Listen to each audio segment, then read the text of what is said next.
Deixa eu só parar a transcrição, que senão fica essa transcrição aqui.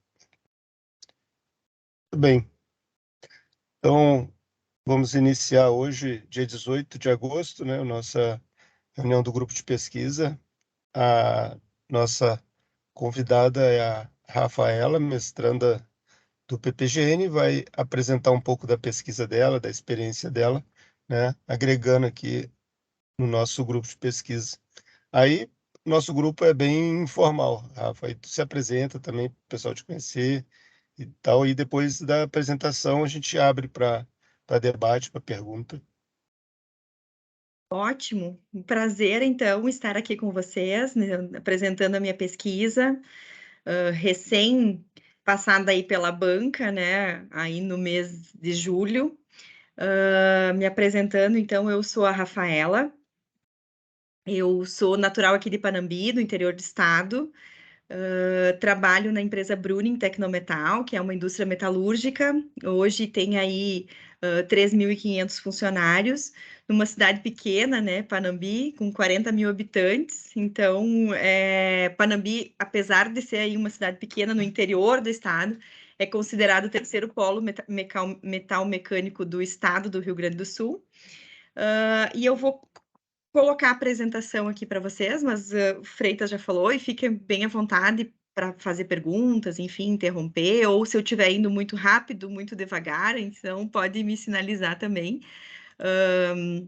Tem um probleminha que eu gosto de falar, e eu gosto de falar sobre esse assunto, então aí talvez me estenda. Me disseram que eu tenho aí em torno de 30 minutos, também não sei se é o tempo total, Freitas, ou é para apresentação, como é que vocês... Pode Apresentação, apre...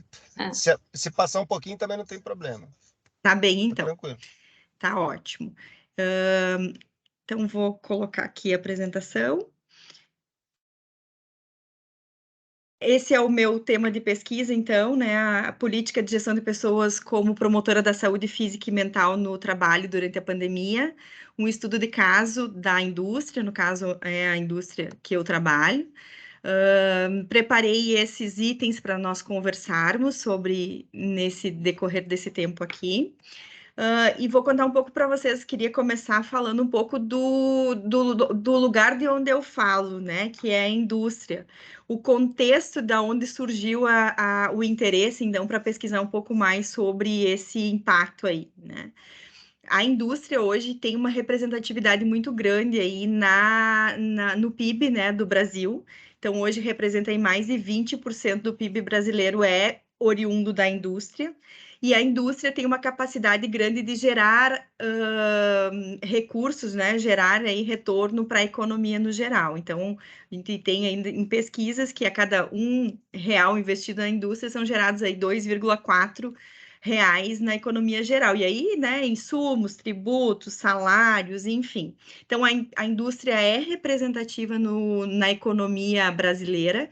Contudo, a indústria tem uma baixa competitividade no cenário global, né? Então, esse é o dado da CNI, a última pesquisa que a gente teve da CNI, da Confederação Nacional das Indústrias, em relação à oposição do Brasil no cenário mundial aí, de competitividade. Então, ela fica em penúltimo lugar quando se olha as 18 economias aí num cenário de similar, né, com economias similares. Então, a gente fica só à frente da Argentina no cenário competitivo.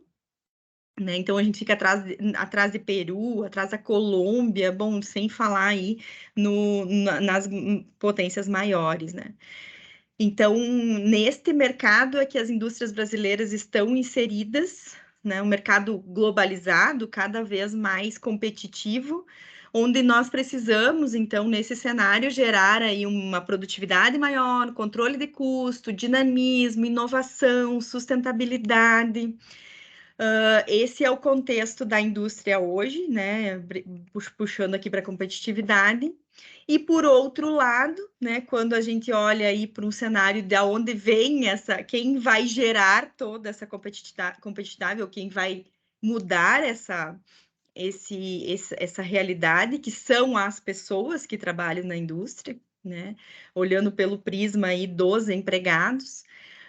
o Brasil já era considerado, né, pelo o segundo país com maior estresse relacionados ao trabalho. Isso lá em 2019 já foi discutido no Fórum Econômico Mundial, né?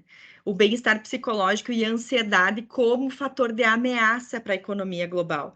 Então, era um fator já antes da pandemia bastante discutido e bastante preocupante.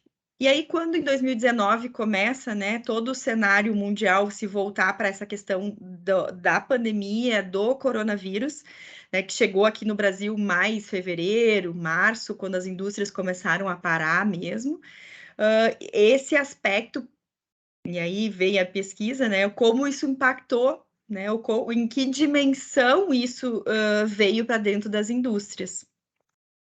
E eu estudei isso em dois contextos, né? O contexto dos fatores psicossociais, que define os aspectos aí, né, dessa interação subjetiva entre trabalhador e trabalho, nessas dimensões, e a questão de como as políticas de gestão de pessoas, as políticas e práticas podem gerar uma vantagem competitiva para as indústrias, né?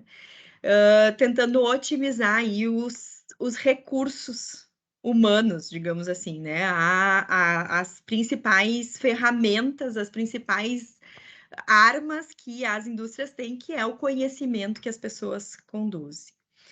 Então, olhando, né, considerando essa necessidade aí de conciliar uma necessidade da indústria de crescimento, aumento de competitividade, e uma gestão de trabalho que não coloque em risco a saúde das pessoas, ou ainda, né, que consiga garantir aí uma saúde, promover o bem-estar desses colaboradores, é que veio o meu problema de pesquisa, então, que é como as políticas de gestão de pessoas contribuem para a prevenção e a reparação da saúde mental dos colaboradores, com o objetivo de analisar, então, hoje, olhando para as minhas políticas da indústria metalúrgica do Rio Grande do Sul, de uma indústria metalúrgica, né, um estudo de caso, como que essas políticas contribuem aí para a prevenção e a reparação dessa saúde física e mental.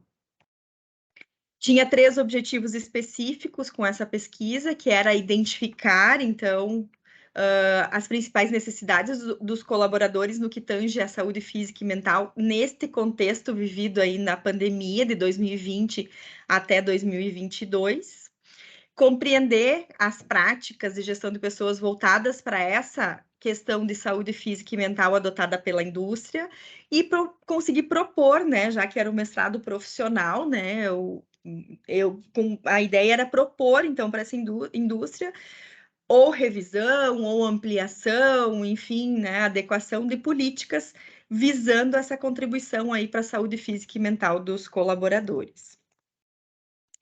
Eu dividi aqui a fundamentação teórica, então, em 4 grandes blocos, estudei, então, e busquei autores que falassem para embasar, então, esse estudo sobre gestão estratégica de pessoas, a gestão estratégica de pessoas nesse contexto de pandemia, né, numa crise global aí. O enfoque sobre os fatores psicossociais no trabalho, e a pandemia, né? Como ela se deu, como ela decorreu aí, principalmente no Brasil. Fundamentada, então, e tendo esse contexto do mercado e por que eu queria estudar isso, o que motivou a minha pesquisa, estudando as referências teóricas, então eu fui para a pesquisa.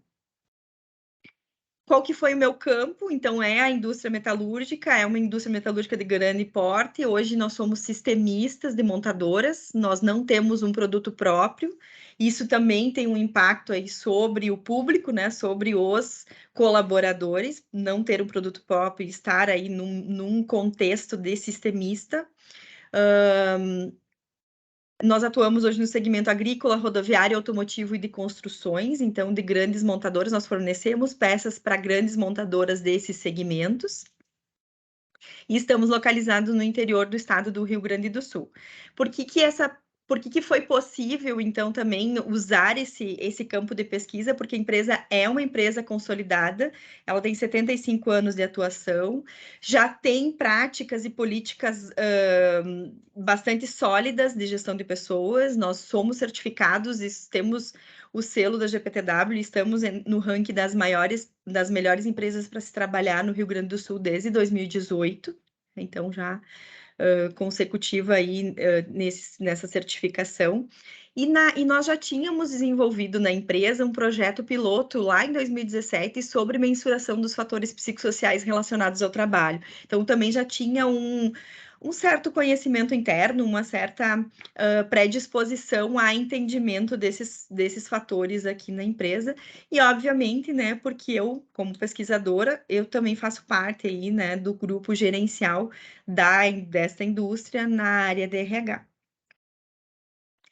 Na pesquisa, eu utilizei duas metodologias, uma pesquisa quantitativa e uma pesquisa qualitativa. A pesquisa ela cadastrada na Plataforma Brasil e aprovada pelo Comitê de Ética da Unicinos, então passou por essa aprovação também. Como eu estruturei a pesquisa quantitativa? A pesquisa ela foi desenvolvida de forma online, através do Google Forms. Eu enviei a pesquisa para todos os colaboradores, então foram todos os colaboradores da indústria pesquisados nesse aspecto. Recebi aí 202 respostas espontâneas, então foram convidados a participar e 202 pessoas responderam. O questionário quantitativo compunha aí 18 questões. Eu usei a escala Likert, né, que possibilita aí dimensionar o nível de concordância ou discordância para cada uma das afirmativas, das 18 afirmativas que eu realizei. Nós identificamos, né, e validei essa pesquisa com a banca lá na qualificação, né, também, e eu utilizei para análise do software, o software, então, o SPSS, foi aí meu parceiro no decorrer desse período aí da pesquisa. A pesquisa quantitativa, eu trouxe aqui os dados sociodemográficos, então, em relação à faixa etária do nosso público, em relação ao tempo de empresa e a escolaridade desses 202 aí, respondentes, né? Identificamos aí que o perfil médio dos respondentes, então, era caracterizado por homens com até 30 anos de idade, tinham, em geral, até 5 anos de empresa, com formação média e do ensino médio, e a maioria, então, não ocupava cargos de liderança na época da pesquisa, então, né? E a amostra, então, compreendeu todas as áreas da empresa, as 5 unidades que hoje, e mais o corporativo, que trabalham aqui, dando, então, uma abrangência bastante boa para a pesquisa, né? Em relação à análise quantitativa, então, eu optei aqui por realizar o TST para médias das amostras independentes em relação à percepção de gênero, né? A percepção dessas afirmativas em relação a homens e mulheres, e em relação a líderes e não líderes, para tentar identificar se existia, né, alguma diferença entre esses dois aspectos. E outra, então, a análise, a aplicação da ANOVA, né, com teste Tukey, para comparação de médias em relação à faixa etária e tempo de empresa. Lembrando que o meu objetivo aqui era identificar políticas, né? Então, será que eu precisaria ter políticas diferentes para homens e mulheres, para líderes e não líderes, de acordo com faixa etária, de acordo com tempo de empresa? Então, por isso que nós identificamos aqui, né, a Patrícia, né, como minha orientadora, essas amostras aqui. Em relação à pesquisa qualitativa, eu realizei, então, entrevistas individuais semi-estruturadas. As entrevistas, elas foram realizadas em ambiente virtual ainda, né, com os colaboradores selecionados, e elas foram gravadas, transcritas, né. Eu aqui separei em categorias para tentar identificar, então, comprovar aí o que eu tinha visto o que aparecia na pesquisa quantitativa, né? Os itens, então, as categorias foram demandas do trabalho, organização, relações interpessoais e liderança, interface individual, como estava a pessoa se sentindo naquele momento, né? Saúde e bem-estar, e a percepção, então, sobre as políticas e práticas da empresa, como essas pessoas viam essas colaboradoras. Foram 5 colaboradores entrevistados, peguei aí pessoas com mais de 2 anos de empresa, então teve um critério de exclusão, né? Era importante que essas pessoas tivessem vivenciado aqui o período da pandemia, até para que a gente pudesse comparar e nas entrevistas pudessem surgir esses dados, né? Então, aqui não vou entrar nos dados, eu vou lá direto para os resultados integrados, mas eu tinha 2 perguntas, então, que eram respostas de sim ou não, que era para entender em relação ao trabalho extraordinário, se as pessoas tinham frequentemente trabalhos aos sábados, né, para ver quanto que estava a carga de trabalho, e em relação à troca de turno de trabalho, se a troca do turno foi frequente ou não nesse período. E aí as outras perguntas, então, foram dentro da escala Likert, né, botando lá a concordância ou o grau de concordância e discordância para cada uma das 17 aí para as outras questões, né.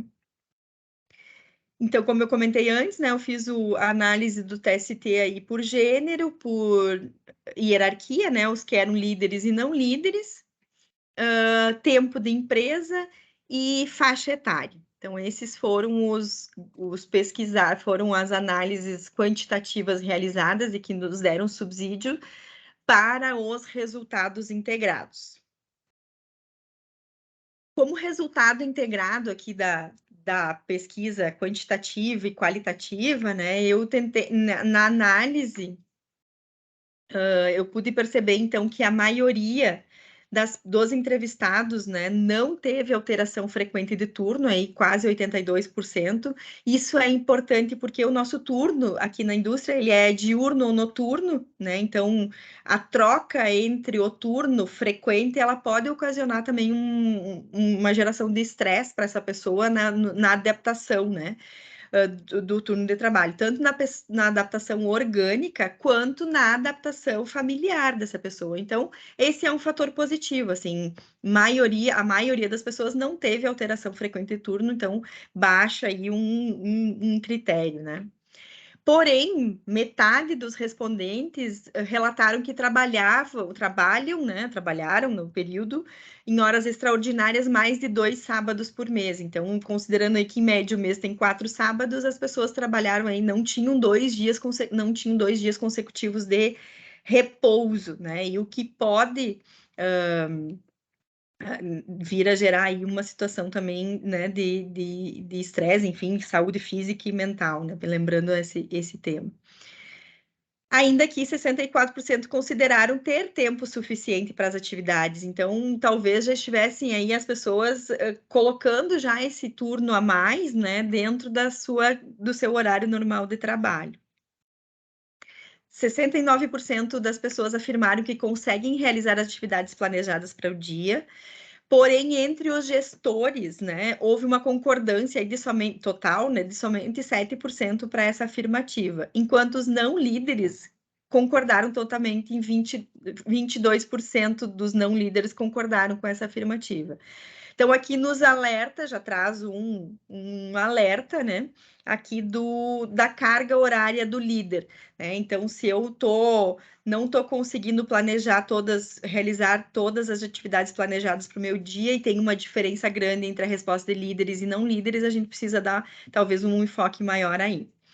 E aí, corrobora com o que veio da pesquisa também qualitativa da entrevista, né? Que é um relato aí de um entrevistado que diz que teve que adaptar as suas entregas, né? Para garantir os fluxos de entrega e produtividade, não perdendo a qualidade.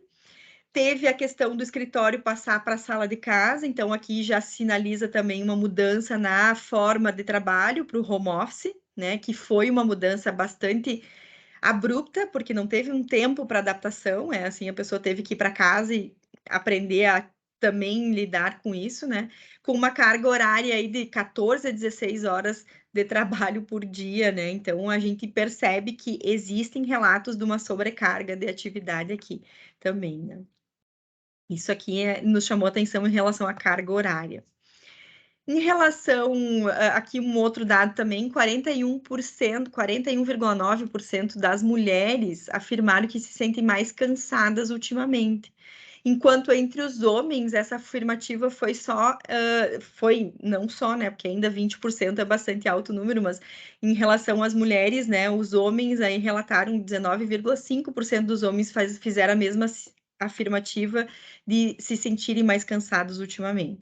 E aqui a gente traz, então, a questão de que a gente precisa olhar, né, porque a gente chama aí da jornada, né, da terceira jornada aí feminina também, que a gente mora numa cidade do interior, numa cidade pequena, na época da pandemia teve toda a questão das escolas também fecharem, as crianças irem para casa e as mulheres, muitas vezes, né, tendo que assumir aí também, obviamente, hoje muito mais com o apoio dos homens, mas é um sinal de alerta aqui que a gente precisa olhar também para essa questão.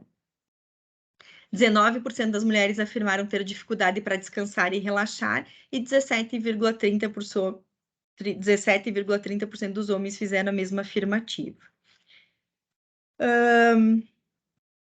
Aqui, em relação a assumir atividades extras, né, teve um relato interessante que algumas pessoas que sim, né, um entrevistado disse que teve que assumir coisas a mais durante a pandemia, porque algumas pessoas foram desligadas para redução de custo e a carga de atividade ficou, então, para quem ficou, aumentou drasticamente.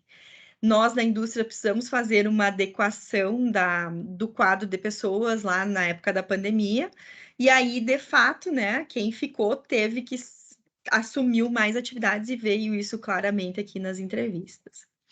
2 vezes, né, também outro entrevistado relatou, foi necessário assumir novos compromissos e desafios, além dos já existentes, como assumir novas unidades, tendo um aumento de cliente para atendimento, bem como aumento de liderados sobre a minha gestão.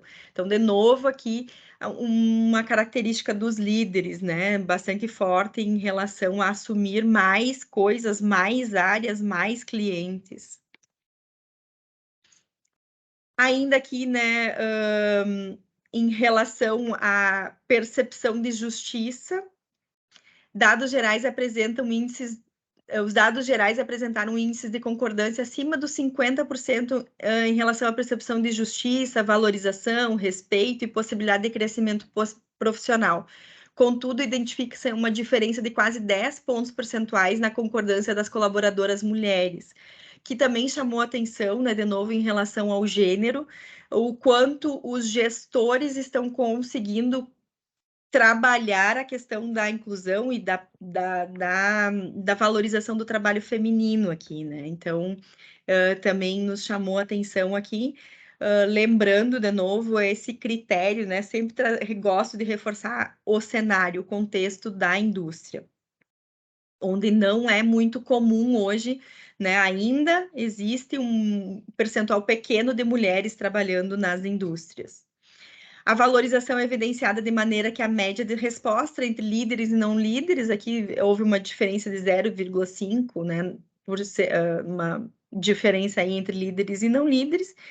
Na identificação das oportunidades de crescimento, a média das respostas do líder também é maior que a média das respostas dos não líderes.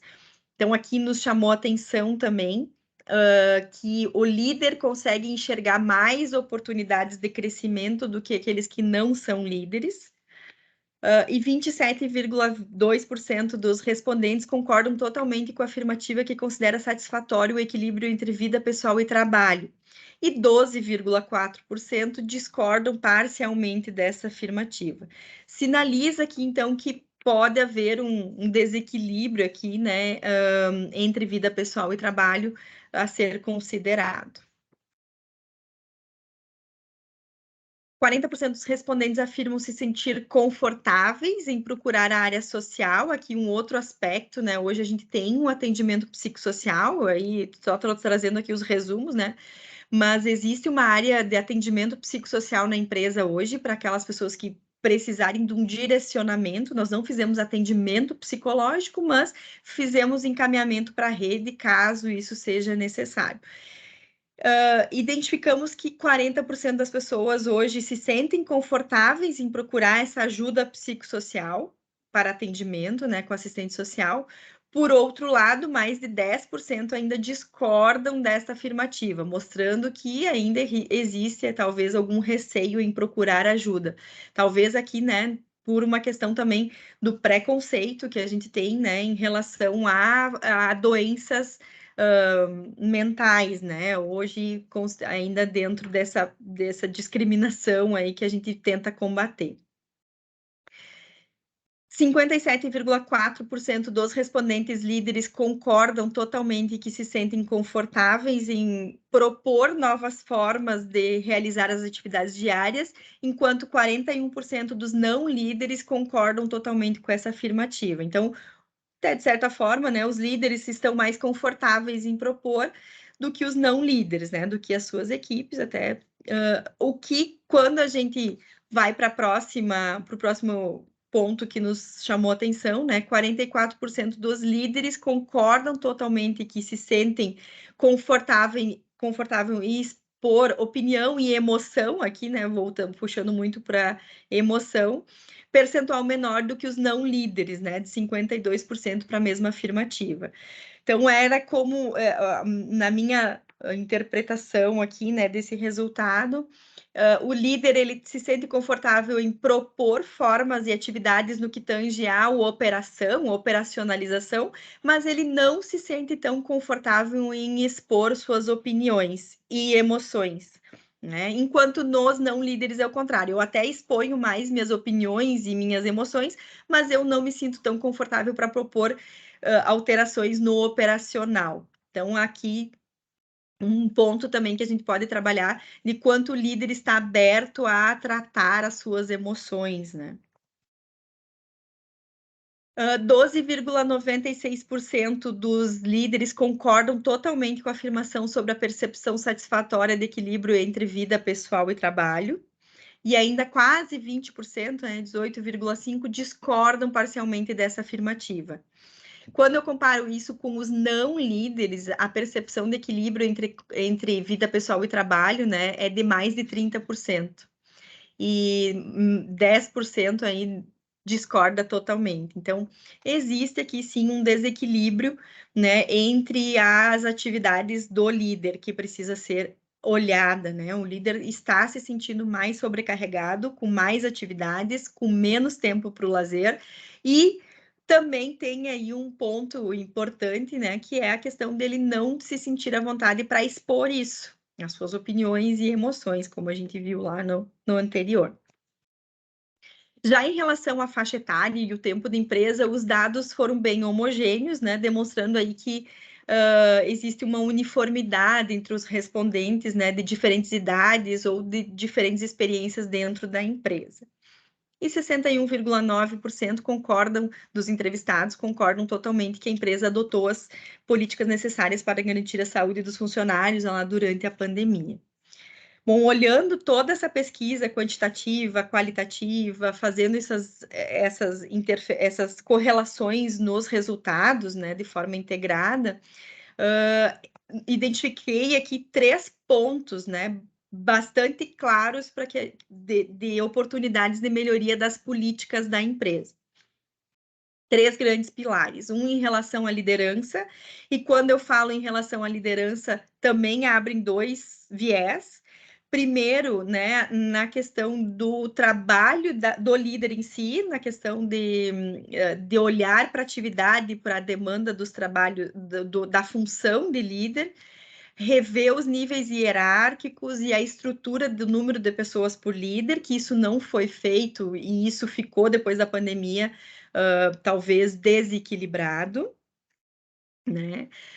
Isso é em relação à própria cadeira do líder, né? A atividade dele, o desenvolvimento continuado do líder nas competências de liderança, né? Muito nesse aspecto aqui, voltando para aquele aspecto da mulher, né? Do equilíbrio aí entre diversidade e inclusão também, né? E a promoção, e o outro aspecto é ele enquanto pessoa, né? O líder, como nós trabalhar e melhorar, então, a questão, ou desenvolver políticas para melhoria do contexto do líder enquanto pessoa, né? A gente às vezes esquece que o líder também é um funcionário e é uma pessoa e precisa também ter os cuidados, né? Não só as cobranças aí de gestão. Então, promover esses fóruns sobre saúde mental para cada vez mais baixar essas barreiras e esse preconceito que ainda existe no nosso cenário, né, em relação às doenças psicossociais e à saúde mental. E a questão de propor uma ação de valorização para aqueles gestores com práticas diferenciadas para a promoção da diversidade, que a gente viu muito aqui especificamente em relação ao gênero, mas que eu posso supor e posso inferir aqui que também se estenda para questões, né, de outros, não só de mulher, mas de homossexuais, questões de raça, de credo, enfim, numa questão mais ampla dessa diversidade. A questão de oportunidades de crescimento e desafios, também voltados lá, né, para a percepção da mulher não se sentir tão valorizada ou com tantas percepções, e também da equipe de não líderes que disse que não consegue enxergar muito essa questão de oportunidade de carreira, então criar um mecanismo, né, para fomentar o feedback sistemático e a promoção de cursos abertos, onde a pessoa possa se por si só, né, ir atrás desse desenvolvimento, não depender aí de uma ação do líder. E aí, um terceiro bloco, né, em relação à promoção da saúde e bem-estar, a questão de nós olharmos um núcleo de saúde, estabelecermos um núcleo de saúde preventiva na empresa. Nós hoje, nas nossas políticas, atuamos muito de forma reativa, né? Tratar a doença, mas aqui o que está se propondo, então, olhar preventivamente para a saúde, trabalhar com a saúde e não com a doença. Diálogo sobre saúde mental, para, de novo, baixar essa barreira e essa restrição que a gente percebeu aqui nesse diagnóstico. E aí, em relação à saúde, a prática de esportes, né, a utilização do nosso centro esportivo, porque a gente sabe que a saúde mental também está ela é o ser humano, ele é um integral, né? Corpo e mente, então trabalhar isso de forma integrada. E a proposta é fazer um diagnóstico focado em saúde para nós identificarmos grupos prioritários, né? Grupos de afinidade aqui para trabalhar grupos prioritários em relação a desenvolvimento de saúde. Então, esses foram as recomendações finais aí baseada nessa pesquisa. O objetivo aí de atender e de analisar essas políticas, integrar os resultados quantitativos e qualitativos e propor, atendia aí, né, a expectativa de ter práticas, ações práticas para sugerir aqui para a empresa e a gente conseguir adotar. Então, foi esse o escopo do meu trabalho, foi esse o escopo aí da minha pesquisa, os resultados que alcancei nesse aspecto. Deixo aberto aí para perguntas, comentários, dúvidas. Desculpas, eu estou com um problema, estou ainda com um problema, tenho que resolver antes da aula da noite, aqui caiu a minha rede, mas consegui te acompanhar, Rafa, e vi que nós temos aqui pessoas bem próximas do nosso grupo, a Ivon, o Theo, que nos visitam, e o Thales, que eu acho que está vindo no primeiro encontro, já trouxe ali uma boa contribuição também, né, Thales? Dentro do chat.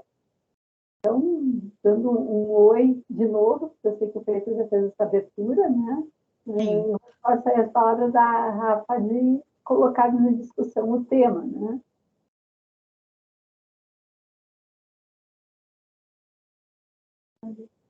Quer comentar, Thales, aquilo que tu traz no teu comentário escrito? Oi? Estão me ouvindo? Sim, Sim, sim. eu ouço, tá? Ótimo. É o seguinte, eu achei curioso, né? Porque normalmente quando eu vejo diversas lideranças, e quando eu falo diversas lideranças, são múltiplos setores, sempre tem a ideia de chamar a responsabilidade, essa ideia de liderança ditar o caminho, né? Seja pela atividade operacional ou pelo planejamento para se chegar ao fim, à finalidade. E quando se fala de um aspecto um pouco mais aberto, mais objetivo, que trata-se então da própria pessoa, a sua autenticidade referente à emoção, se sente-se bem fazendo a atividade, há uma retração desse próprio profissional, o qual fala, eu me sinto muito confortável em falar, você precisa fazer tal coisa. Então me fala, você se sente confortável me dizer fazer tal coisa? Não, isso eu não vou dar opinião. É curioso isso. Uhum. Parece um jogo de cintura, né? É isso, né? O que será que bloqueia esse líder a poder entrar com mais propriedade nesses terrenos, assim, que, como a Rafa traz, remetem, né, às questões mais de saúde emocional, de saúde mental? O que vocês acham que pode rolar?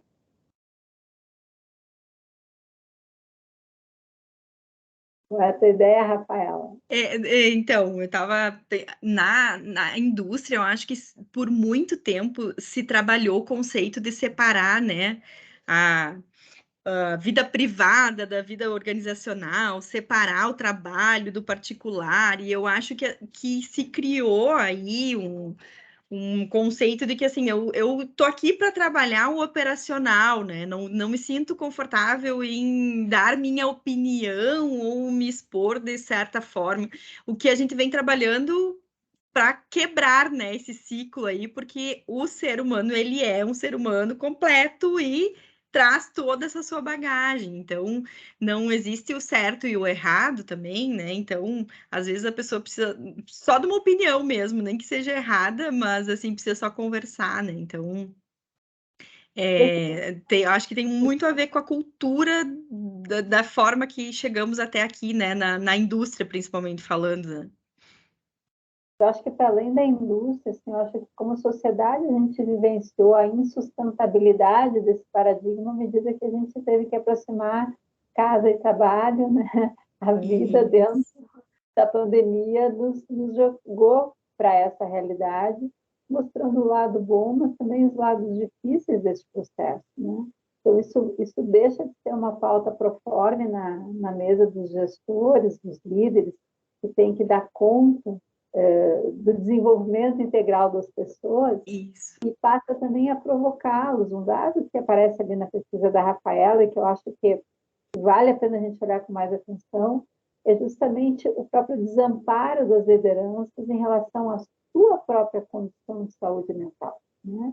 Uhum. E aí a gente cai no clássico, é difícil de ofertar, de dar ao outro aquilo que de alguma forma eu não consigo dar conta nem, né, para mim. Isso. Eu acho que aqui tem um ponto que, como políticas e práticas de gestão de pessoas, as organizações têm que se ocupar. Desenvolver lideranças é também cuidar de liderança. Cuidar. E é de fato assim, por muito a gente dá responsabilidade, cobra, e assim tem que dar conta de uma equipe de 10, 12, 15 pessoas, esquecendo que ele também tem que dar conta das coisas dele, né? Então, isso ficou bastante claro, teve bastante diferença nesse aspecto, e a gente sabe que é um ponto-chave, né, para as políticas nesse desenvolvimento. Agora, dentro disso, tem a questão do líder trabalhar aqui, também chama bastante atenção essa questão das mulheres, porque se eu não consigo tratar, né, nem com similares, digamos, né, homem com homem, né, quando eu tenho que tratar ainda de dar opinião sobre o trabalho, falar sobre emoções com um outro, com mulheres, ainda fica mais complicado, né, então também isso apareceu bastante na pesquisa. O tensionamento, talvez, entre os papéis de vida, né, sejam ainda mais contundentes. E isso a gente vê em qualquer período que a gente for analisar. Sim. Mas sabe, Rafa, que eu queria trazer, que até aproveitando a presença dos que nos acompanham e que devem ter coisas a colocar, eu queria trazer um fator que eu acho que também aparece na sua pesquisa e eu trago para a nossa reflexão aqui do que é questão, né? O dado de ter 2 dias de descanso, como a CLT já preconiza, né? E que eu acho que talvez esse tenha sido o ponto, um dos pontos que se perdeu com a vivência em home office, e que a gente está buscando adequar, buscando compreender como é que a gente se ajusta entre presencialidade física e remota.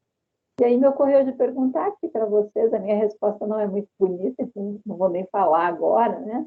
Mas quem é que consegue efetivamente ter os 2 dias, né, de desligamento da função laboral durante a semana? A Rafaela saiu da conversa.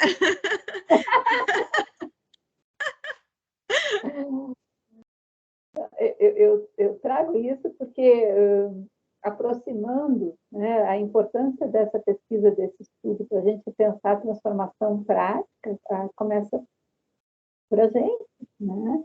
E a gente viu, eu falo de mim agora, né, num contexto em que é muito fácil naturalizar esse não descanso, né? Porque o trabalho acadêmico, ele se confunde muito com o estudar como não função laboral, né? Então, frequentemente a gente entra, agora estou falando bem de pessoa física, né? Mas a gente entra no funcionamento de quem às vezes está num período de vida, né? Muitos de vocês estão fazendo um mestrado, um doutorado, uma especialização, enfim, e aí estudam por aquele período, né? A gente acaba, às vezes, tendo um estudo contínuo, sem discriminar isso da função trabalho. É muito difícil estabelecer essas fronteiras, né? E quando vem um movimento que desorganiza todo esse contexto, que foi o que a gente viveu em 2020, né? Em menos de 2 semanas, toda a atividade estava dentro do remoto e a gente aprendendo a fazer isso. Foi de alto impacto e de muita desorganização daquilo que se compreende como vida e trabalho. Trazendo bem o meu depoimento, mas eu imagino que cada um das suas realidades tem as suas dores e também aí os seus desafios, né? É. E a partir do momento que também, muito acelerado pela pandemia, a gente trabalha basicamente através disso daqui. Sim. A gente é acessado a qualquer hora, qualquer horário, e fica aquela sensação da obrigatoriedade do retorno, né?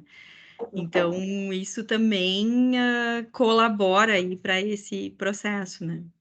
Bem lembrado, né? Eu acho que além da vivência da pandemia, a aceleração da transformação digital, né? Que vale lembrar que ela não é nova, mas que ela se intensifica, Intensifica. que nos leva a ter que pensar desde o ponto de vista das políticas e das práticas Isso aí. de RH. Exato. Até que ponto RH educa? Exatamente, isso aí. Né, é isso, trazer para a prática, trazer para a discussão, porque muda o contexto, né, das pessoas e a forma com que elas são vistas com essas ferramentas também, então, e acaba entrando na vida pessoal das pessoas. Na pessoal das pessoas é bom, né? Na vida pessoal também. Mas aí eu acho que é uma coisa que está todo mundo vivendo isso, eu acho que é bem importante, e a gente aproveitar esse momento também para fazer novas combinações ou recombinações, né? Então, cada um dentro da sua realidade, tem empresas que estão adotando o sistema híbrido, outros home office total, outros voltaram para o presencial, né? E aí, dentro de cada realidade, eu acho que é preciso recombinar. Porque antes da pandemia, no início ali, estava todo mundo louco, né? Então, todo mundo fez o máximo que deu ali, né? Agora a gente está tendo que... Bom, e daqui para frente, como é que vai ficar, né? Colocar os limites, saber, né, como que vai funcionar. E eu acho que é um aprendizado também, né? Eu acho que não tem certo, não é errado. Eu acho que agora a gente vai estar modulando isso daí. Isso aí, também acho. Dentro dessas modulações, né, que eu acho que vem o trabalho da Rafaela, o que a gente pode aportar, né, dentro de uma perspectiva teórica e prática, para começar pelas organizações, né? Chegamos aos indivíduos, sem dúvida, mas para as organizações darem conta, né? Como regular isso? E tem, eu acho que o Freitas falou bem assim, tem o que funciona para cada ambiente, né? E nós vimos muito isso aqui no home office. Tem pessoas que se adaptam super bem e foi um tempo ali, uns primeiros meses de adaptação. Tem outras que não conseguem. Tem pessoas que têm uma produtividade muito melhor, tem outros que não conseguem ser produtivos, tem uma série de fatores. Então, como equilibrar isso? Porque eu não posso fazer uma política individual para cada um, né? Então, enquanto organização, para olhar o todo e chegar no que o indivíduo, então, possa ter o meio termo, por isso que é importante, assim, as pesquisas, as avaliações, as técnicas, para que a gente possa chegar, pelo menos, assim, num geral mais satisfatório, né? Mais condizente. A temática que, nesse sentido, ela se faz bem importante é o job design ou, né, essas reestruturas e análises, redesenhos do trabalho. Isso, de novo, não é uma temática nova, mas agora ela ganha novos contornos, porque fala muito dessa orquestração que o PTD teria entre o mundo presencial físico e o mundo remoto. Então, redesenhar funções e demandas de trabalho hoje tem isso muito presente, né? E o que muito complica é que, dependendo da natureza da organização, eu vou ter que ter desdobramentos de políticas de acordo com os desenhos de trabalho, as demandas de trabalho. Estou pensando na área hospitalar, né? Teletrabalho não vai funcionar para quem quer na beira do rio, na emergência você tem. Mas, né, também a gente sabe que tem um impacto negativo do ponto de vista de retenção de pessoas, inclusive, se eu quiser simplesmente chegar e dizer, olha, agora é presencial para todo mundo, e tem ali áreas ou funções ou profissionais que não tem por que adotarem isso.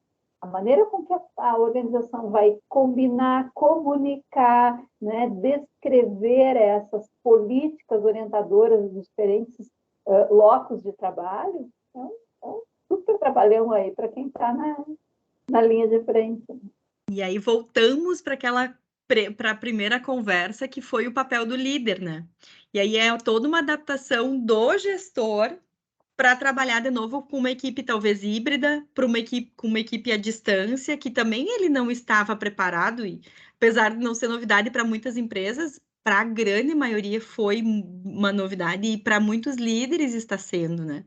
Então, de novo, traz uma carga de adaptação e de exigência diferente, de uma competência que agora antes ele tinha todo mundo aqui sobre os olhos dele, agora não está mais, né? Então, de novo, traz de novo a responsabilidade para o líder. E talvez agora fique fica mais importante ainda trabalhar essa parte pessoal e emocional, né? Que o líder já tinha dificuldade de trabalhar e que agora está mais misturada. E como que ele vai trabalhar isso das outras pessoas se ele não trabalha nele isso ainda, né? É isso aí. E se é o líder que está remoto ainda, fica mais difícil ainda. Sim. E esses dias, num outro contexto, de uma outra empresa, a preocupação, né, de como manter os elementos de cultura estando à distância. Então, manter a cultura da empresa, reforçar. Isso aí. Né? Então, esse é outra preocupação. Ei, Georgiana. Oi, Jô. Seu microfone deve estar com problema, né, Georgiana? Você não falou nada. Oi, gente, eu estou aqui trabalhando, mas eu vou entrar hoje no grupo lá, que eu quero ver a minha amiga. Mas agora eu resolvi só dar um oi para vocês e dizer uma coisa que eu também estou notando, que é o seguinte: esses líderes à distância, eles estão sentindo bastante a necessidade de parar e olhar onde são os pontos de controle dentro daqueles processos a que ele se organiza, né?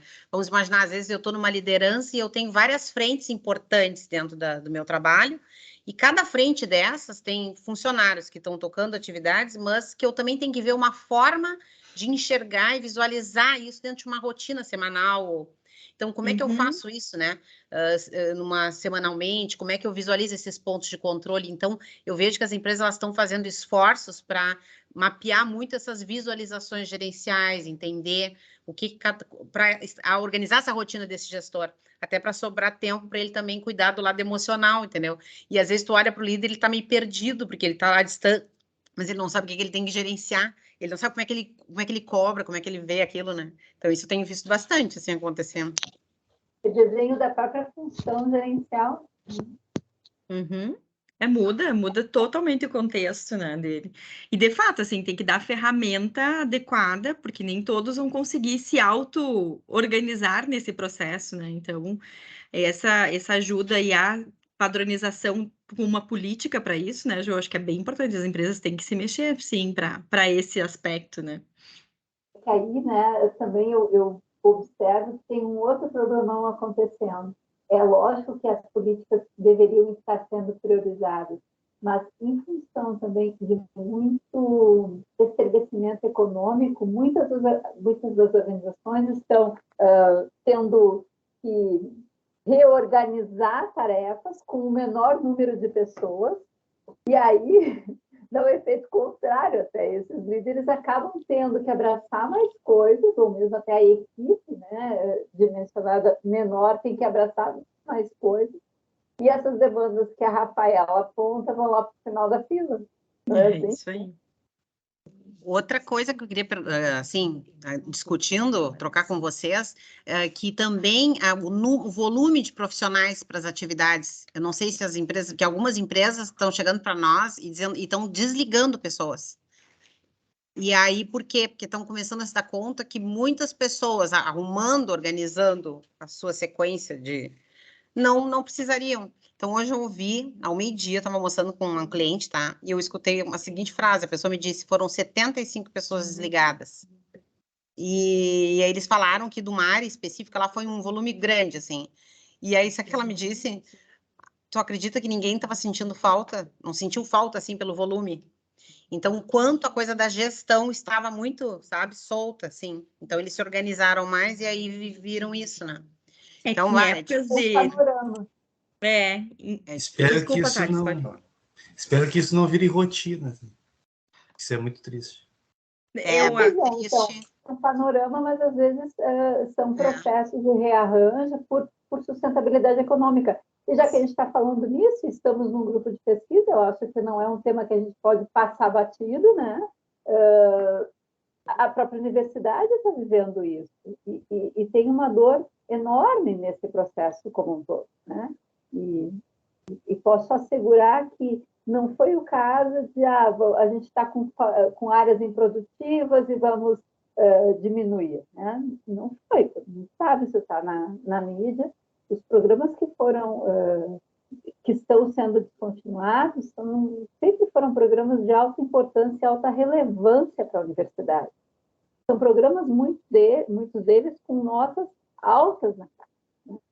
Mas por uma decisão, né, de estratégia de sustentabilidade, é que eu não vou entrar, porque eu não tenho, e nem esse é o espaço para a gente, né, sustentar o argumento, mas a opção por reorganizar isso, muitas vezes até redistribuindo linhas de pesquisas e profissionais, foi por conta de uma necessidade de resgate, de sobrevivência, frente à onda que ainda se arrasta de toda a desestruturação que se viveu com o fenômeno pandemia, que tem impacto socioeconômico, cultural, enfim, né?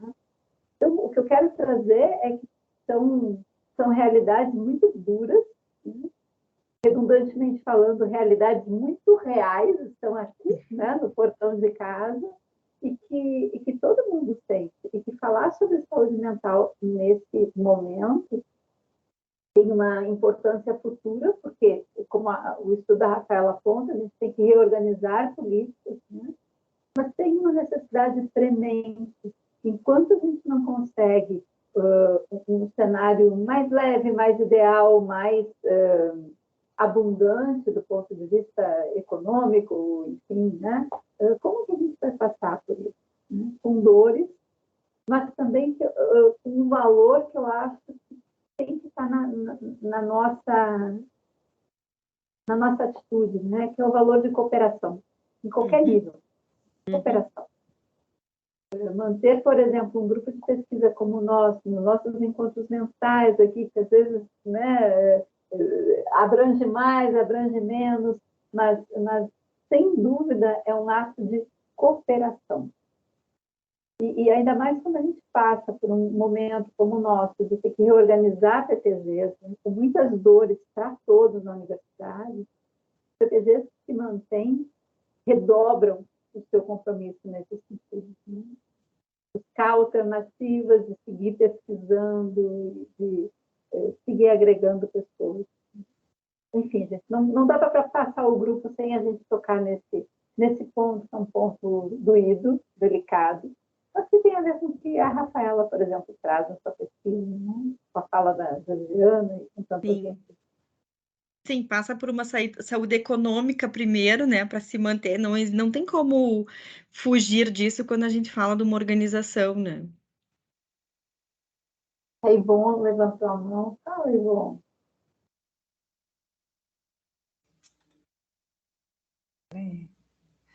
Desativando o mudo aqui. Gente, obrigada mais uma vez pelo convite, né, por abrirem a reunião.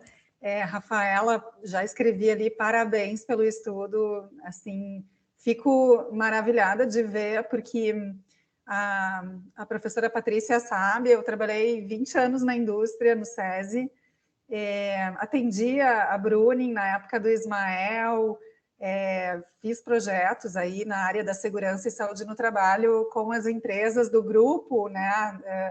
A força toda que existe na área de ergonomia, dos projetos de segurança e saúde no trabalho. E sei, assim, do investimento que vocês têm, da preocupação com o tema do bem-estar dos trabalhadores. E fico maravilhada porque hoje eu trabalho como uma consultora também, partner do GPTW.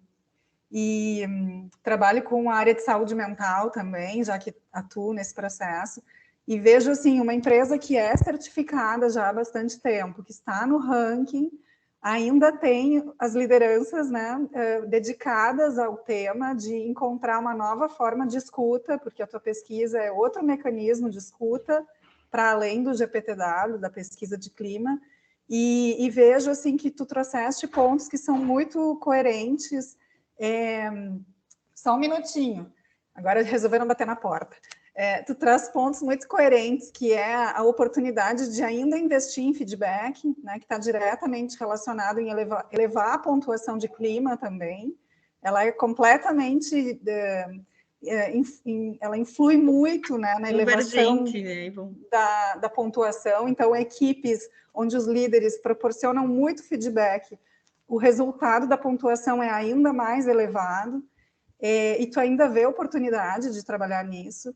E o investimento em descobrir, assim, as afinidades para investimento em esporte, em atividade física, que está muito ligado em aumentar o nível da saúde mental.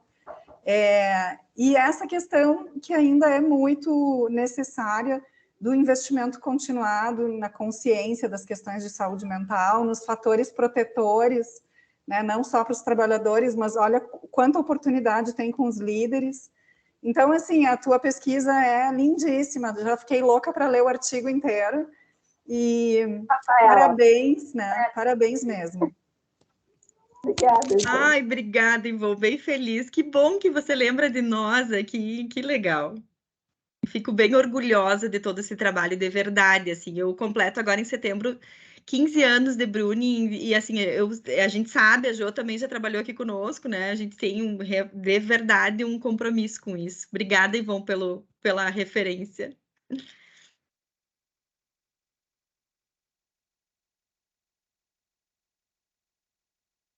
Patrícia, só lembrar que no início a gente acabou iniciando pela Rafa. Quando esgotar esse tema, a gente apresentar os novos integrantes ali, os bolsistas. Tá. Pessoal, eu estou acabando aqui de receber um recado bem triste, sem internet hoje, somente amanhã, entendeu? E eu vou ter que que dar um jeito, porque às 7h30 eu tenho que entrar em aula. Então, eu estou me sentindo muito mal, porque já custei entrar e vou ter que sair um pouco antes, mas eu tenho que dar aula às 7h30, ok? Sim, Freitas, a gente tinha como pauta, além da discussão do tema da Rafaela, a apresentação dessa equipe, né, que felizmente cresce, se avoluma, né, a Cíntia e a Luísa, as guerreiras há 2 anos conosco, assim, ganham reforços importantes. Então, eu te passo a palavra, Freitas, quem sabe, para fazer a apresentação aí do pessoal.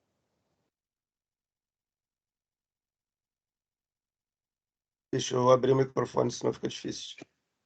Bom, antes de mais nada, eu também queria agradecer a Rafaela aí por ter compartilhado sua pesquisa, né? E que essa apresentação também te motive para ajudar a retomar aí, né? E focar aí no artigo, né? Como dica final, né? O artigo não é um resumo da sua dissertação, né? E não é. Ele é, mas a gente vai ter que fazer um recorte. Eu digo assim, você vai ter que fazer um recorte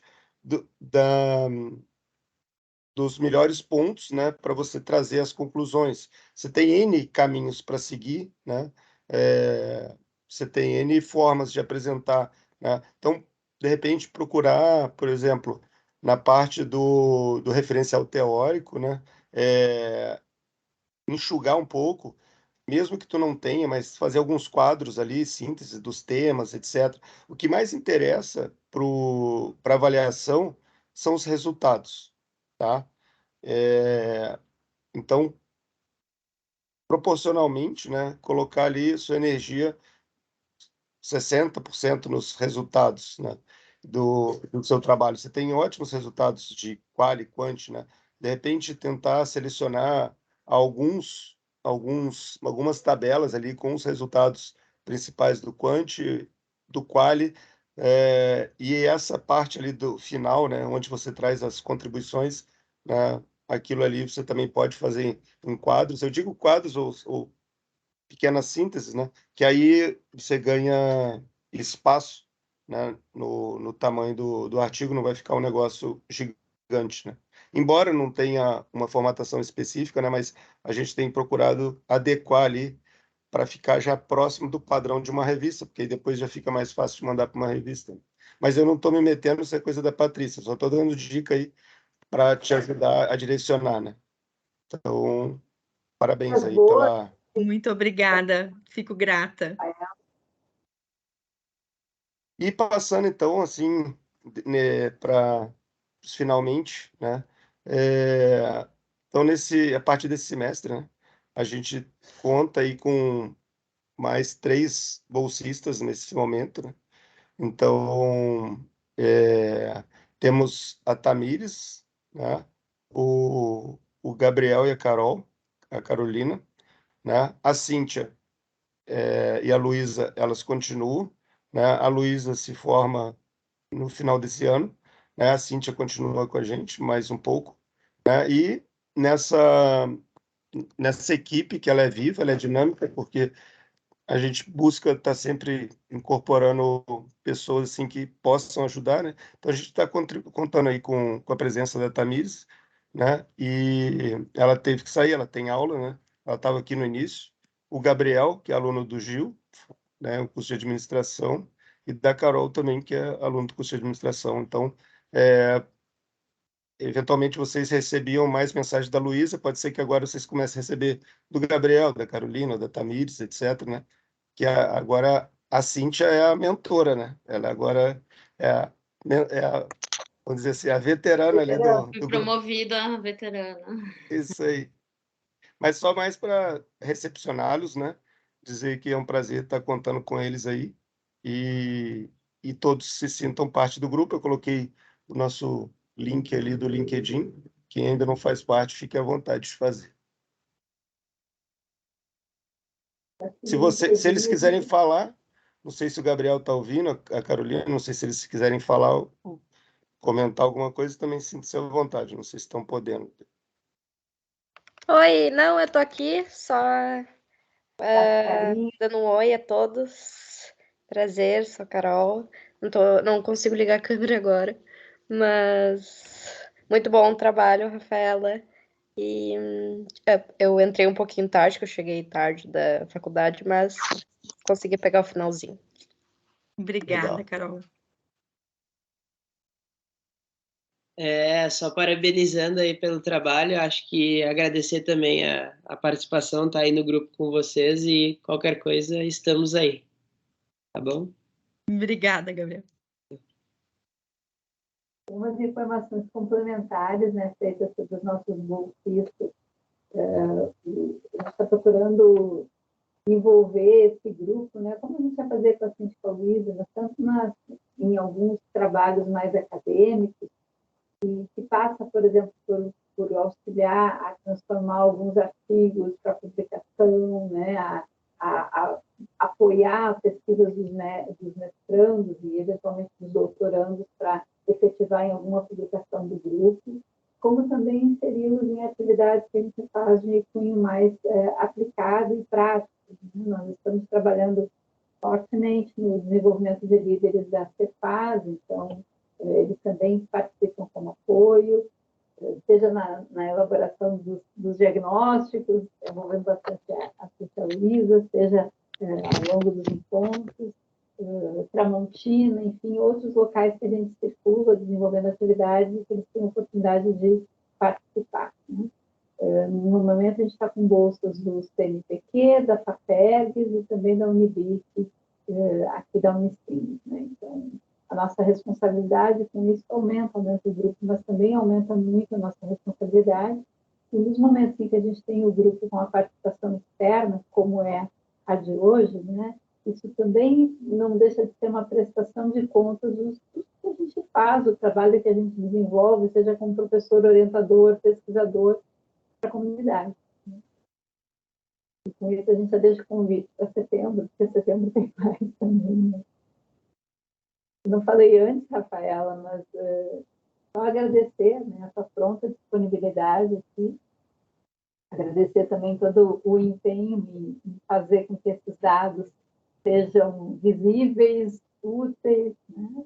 E ainda que a gente tenha a etapa artigo pela frente, a trajetória até aqui já tem muitos méritos e vitórias, né, memoráveis. Eu que só tenho a agradecer, obrigada pelo convite, parabéns pelo trabalho desenvolvido aqui nesse grupo em específico, mas, né, sou fã de carteirinha aí dessa dupla, né, que eu conheço mais Freitas e Patrícia, então parabéns pelo trabalho de todos aqui e fico à disposição, que precisarem, estamos aí. Você já deve ter feito a foto do grupo aí, para depois a gente Ainda não, colocar. agora esperar aqui, aproveitar que o Telmir tá aí, ó. Que bom te ver, Telmir. Né? Eu estava me focando uma reunião e outra aqui, olhando um pouquinho o que a Rafaela dizia, daqui a pouco eu tinha que voltar para a que não me escutem. Legal. É um prazer enorme vir aqui. Parabéns, Rafaela, pelo trabalho, está muito bacana. E, nossa, é um pilar para uma série de outras conversas. Assim, nossa, tem muita coisa a explorar, entende? Teu trabalho abre portas para uma série de oportunidades aí de pesquisa e tudo mais. E realmente, obrigada. Imagina, eu é que te agradeço aí. Nossa, obrigado pela oportunidade. É sempre um prazer, Patrícia. Tu, José aqui, e um prazer enorme conhecer as outras pessoas. É maravilhoso ver vocês. É muito, muito bom. Adoro Sou fã demais. Venha sempre. Acho que o Thales chega pela primeira vez nesse grupo, né, Thales? Eu já tinha participado ao menos de uma, só que eu só estava ouvindo, não sabia como vocês faziam, mas eu faço mestrado em Ciências Contábeis na Unicinos, né? Então estou agora no segundo semestre, e como eu vi que tinha oportunidade de participar do grupo de pesquisa, eu não podia perder tempo, ainda mais com os talentos que possuem aqui no grupo, e ainda mais essas conexões maravilhosas. Por isso que eu venho fazendo parte e sempre comunicando, atualizando algum questionamento, buscando a parte mais científica também. Que ótimo, muito legal. Outras conversas entre programas também. Muito bacana, muito bom, sejam todos bem-vindos. Então, acho que é isso, né, por hoje. Eu acho que rendeu bastante aí o trabalho da Rafaela, né? Eu acho que foi bem bacana, né? Daremos notícia aí do encontro do próximo mês, como a Patrícia já disse, né? A gente sempre busca divulgar no LinkedIn, no e-mail, né? Acabou que a gente também, assim, início de semestre, a gente meio que se enrolou e acabamos só divulgando agora no início da semana. Peço desculpas aí pelo atraso na divulgação, mas, enfim, deu certo. O importante é que a gente está sempre conseguindo manter esse grupo aqui. E, Rafa, brigadão, tá? Agradeço. Um abraço para todos, então. Obrigada Obrigada, novamente gente. pelo convite.